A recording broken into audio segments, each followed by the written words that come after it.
Nous sommes ici dans le site touristique du Nez de Bœuf.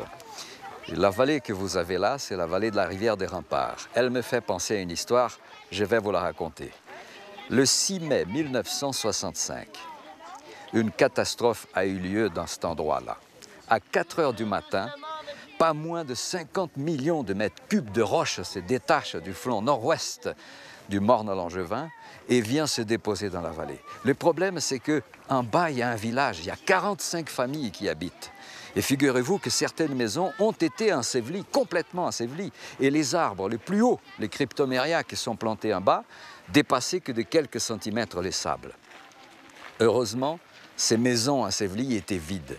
Mais vous imaginez un peu la peur que tous les villages et que toute la ville de Saint-Joseph, qui se trouve quelques kilomètres plus bas, avait. Parce que ce barrage-là, avec la pluie, a formé une réserve d'eau de quelques 20 millions de litres. Et ce barrage, avec le poids de l'eau derrière, risquait de se rompre à tout moment. Et si jamais cela avait lieu, la ville de Saint-Joseph était menacée. Heureusement que la pluie s'est arrêtée et que l'eau, le niveau de l'eau a baissé au fur et à mesure. Mais l'année d'après, le cyclone Denise est venu raviver les vieux démons.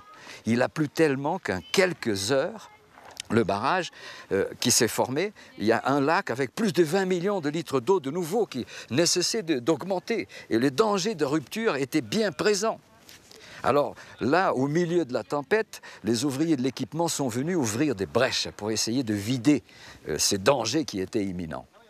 Certains doutaient de l'efficacité de l'ouvrage, mais heureusement que ces brèches qu'ils avaient ouvertes avec l'aide de l'érosion a quand même fait baisser les niveaux et diminuer les dangers.